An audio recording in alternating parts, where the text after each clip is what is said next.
26C, number 2.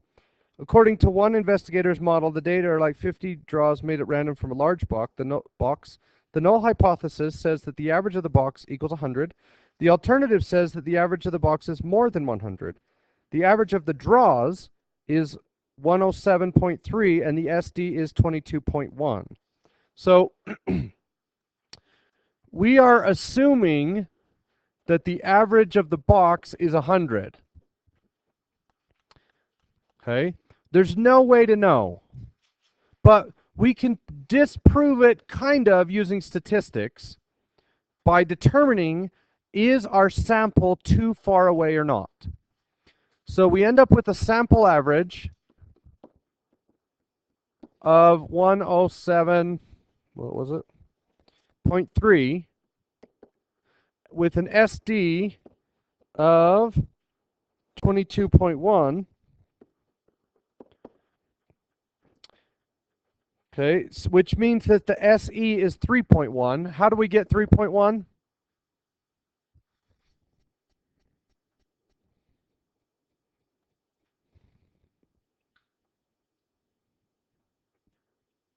We divide 22.1 by the square root of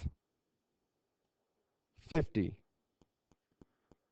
So 22.1 divided by the square root of 50, and we get 3.1. Okay, so we need to figure out how much area is to the right of 107.3. So I draw a normal curve, and I put what is assumed to be true as 100, and then I mark my 107.3, and I calculate the area over here to the right. Okay, so 107.3 minus 100 is 7.3. I divide that by 3.1. So 7.3 divided by 3.1. And I get 2.35. What does that mean?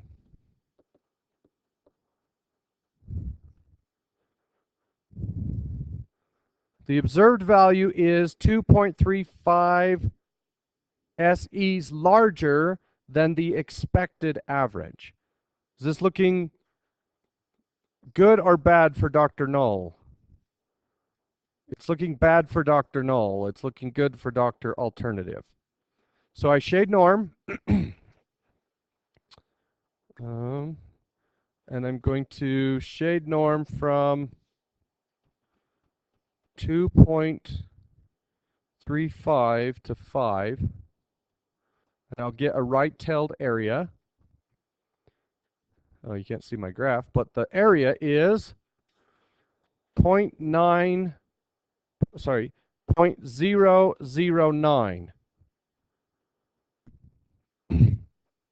Okay. True or false? The null hypothesis is right. There is only a 1% chance of getting a z bigger than 2.5. True or false? If the null hypothesis is right, there is only a 1% chance of getting a z bigger than 2.35. True. B, the probability of the null hypothesis given the data is 1%. False. Why? Can we use probabilities? Well, we did in the last one, 1% chance. Okay. It doesn't mean that the null hypothesis has a 1% chance of being right. It means there is only a 1% chance that 100 can be correct, and we end up with a z-score of 2.35. Okay, so we reject the null, and we say the alternative hypothesis is correct, which means, do we believe that the true average is 100? That's the whole point of this test. Do we believe that the true average is 100? No. Does 107.3 differ significantly from 100? Yes. Is it highly significant? Yes. Okay. If your area is smaller than 5%, we call that significant. If the area is less than, like probably, well, 1%, we call it highly significant. And those are kind of magic words in the realm of statistics. Those are the two that everybody uses, significant and highly significant. Okay, so the point here is to say we're trying to determine if 100 is correct. And we do so by taking a sample, and then we compare the sample to 100, and we see if there's a difference. The null hypothesis says there is no difference, and the alternative hypothesis says that 107 is significantly smaller or bigger than 100. Okay, we do the test, we end up with a z-score of 2.35, which gives us an area of 0.009.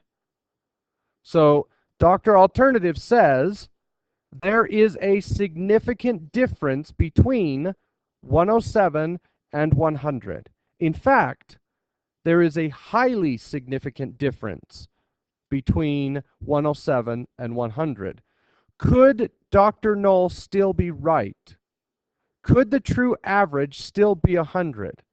Yes. But what's the chance of getting a z-score that is this large if 100 is the true average? And the answer is less than 1%. Okay? We don't know the chance that we're right. We'll never know. But the chance of getting a score in this area, if this is true, is less than 1%. Okay?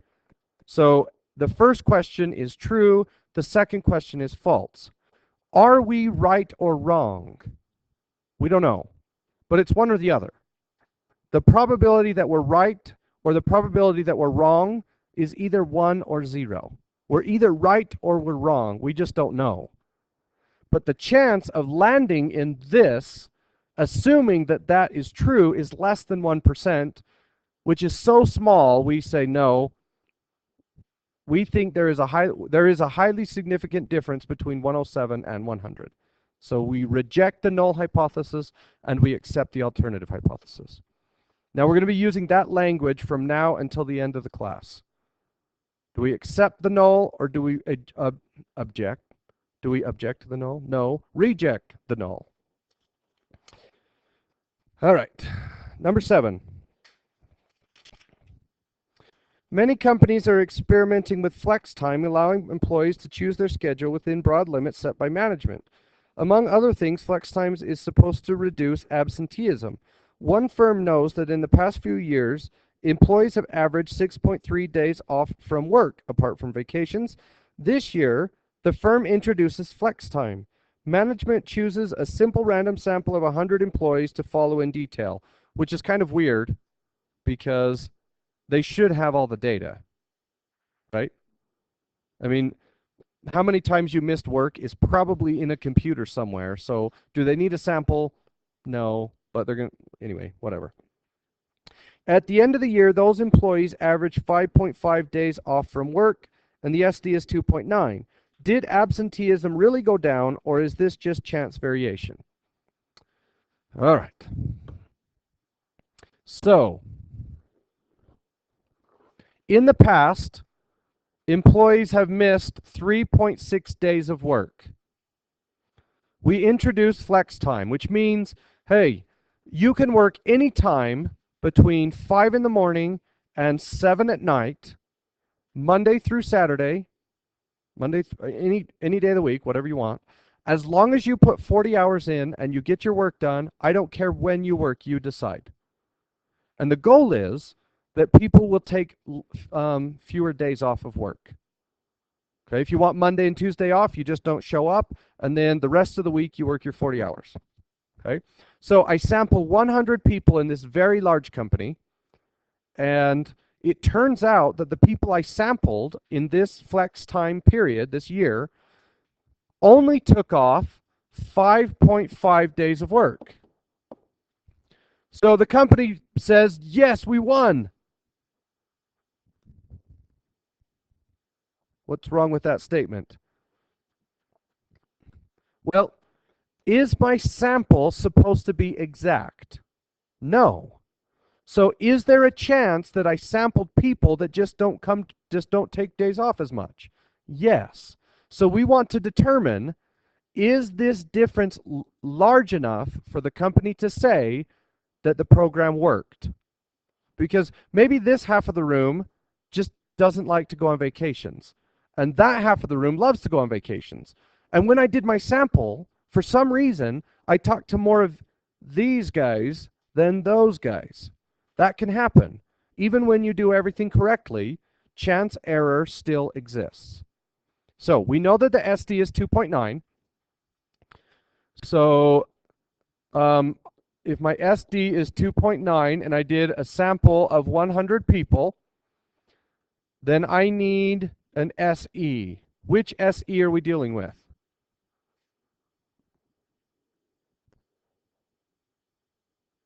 Is it SEN?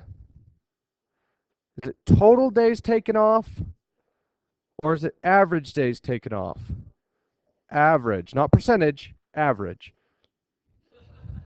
So it's the SE average, which is exactly like the SEP, except we don't change it to a decimal when we're done.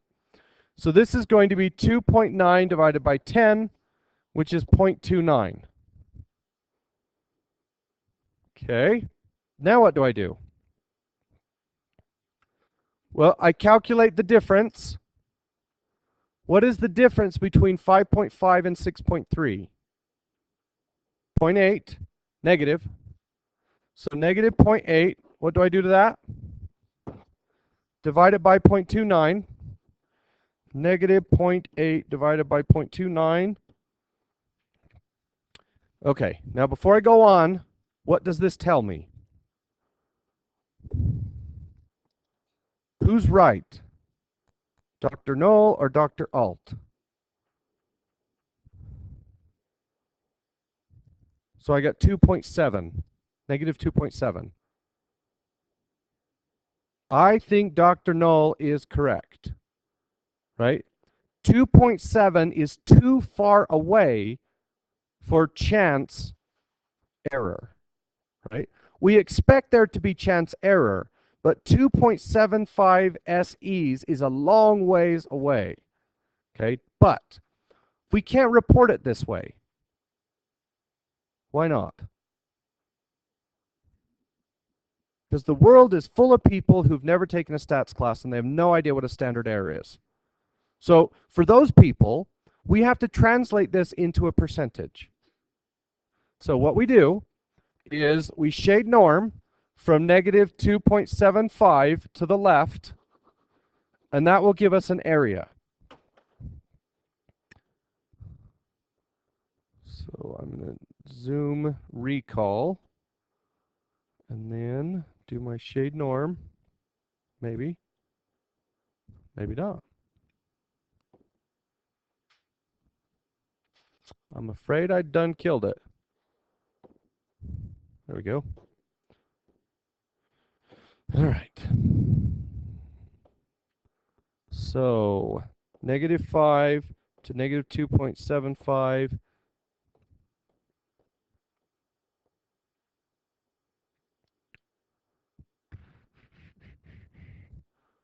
I can barely even see it, and I get area equals 0.003.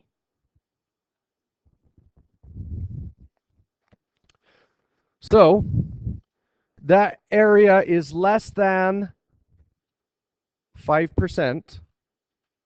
So we reject the null hypothesis and we accept the alternative hypothesis. What is the alternative hypothesis? In context of this story and this company, what does the alternative hypothesis say? absenteeism went down, right? The null hypothesis is that flex time didn't make any difference. But we ended up with an area that's less than 1%, so we say the program worked. Now, do you always want to prove that the null hypothesis is true? And the answer is no. It depends on what you're looking at. So if a company had flex time and then got rid of flex time, they would want to show that it didn't make any difference. The null hypothesis was true. So it just depends on the situation. Sometimes you want the null to be true, and sometimes you want the null to be rejected.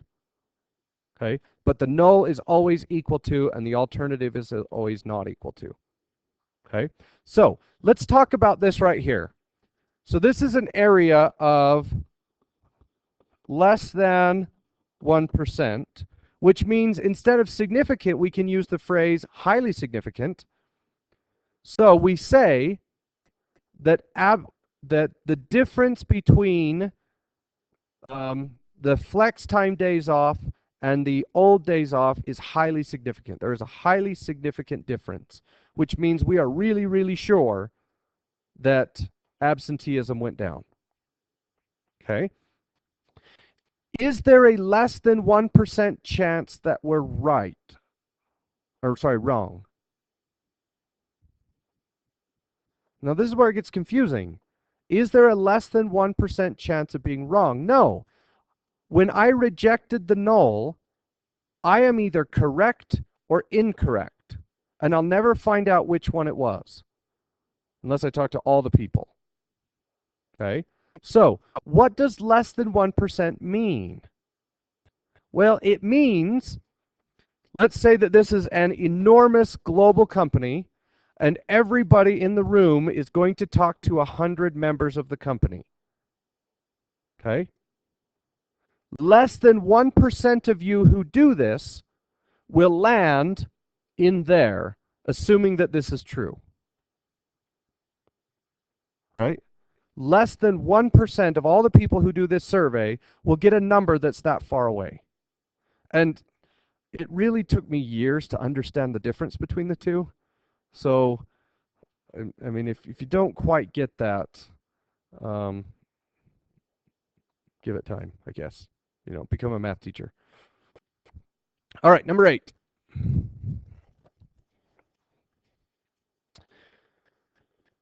All right, so let's say instead of 5.5, we end up with 5.9. So I actually want to bring this back. So wait, back up. I messed up. I told you 5.5. That was just an error. I meant 5.9. So how far is it from 5.9 to 6.3? It's only 0.4.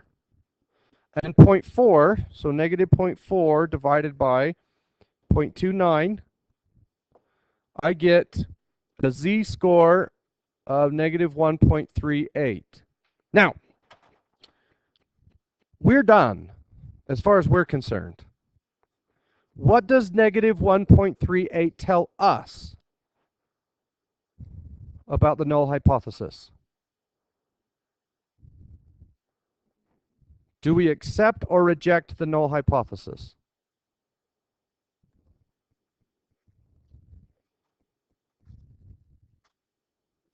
We rejected it last time because we were 2.35 SEs away. Now we're only 1.3 SEs away. If you do a sample, is it likely to be off by 1.3 SEs? Yeah, that happens all the time. So we accept the null and we say absenteeism didn't change. Even though it looked like it went down, the difference is totally explainable through chance error. But we can't report that. Why can't I say z is negative 1.38, I accept the null and be done? Because very few people take statistics classes and they wouldn't understand that. So we need to turn it into a percentage. So I shade norm, clear my draws, and I shade norm, from -5 to -1.38.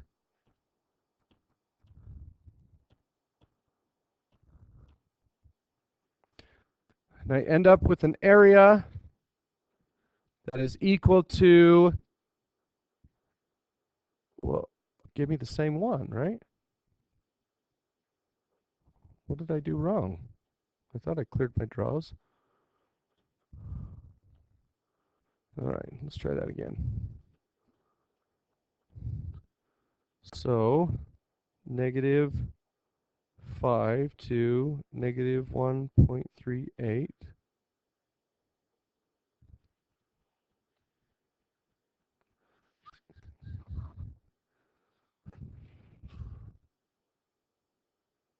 Oh, it looks like a 0. It's an 8.3. Okay, I couldn't tell the difference. So 8.3%. That's how much area is over here. What does that mean? Well, what's our cutoff? If the area is less than 5%, we reject the null hypothesis, which says that they're equal, and we accept the alternative hypothesis, which says they're not. In this case, the area is 8.3, which is greater than 5%. So we say there is no significant difference between 5.9 and 6.3. Therefore, we cannot say absenteeism went down. Did absenteeism go down? We don't know. And we'll never know unless we talk to everybody. But there is no statistically significant difference. And that's the key word. No statistically significant difference. Okay? We accept the null hypothesis and we say, sorry, your study did not prove that absenteeism worked, or that flex time worked. And even though it looks like absenteeism went down, it might just be chance error. Okay. Done with C.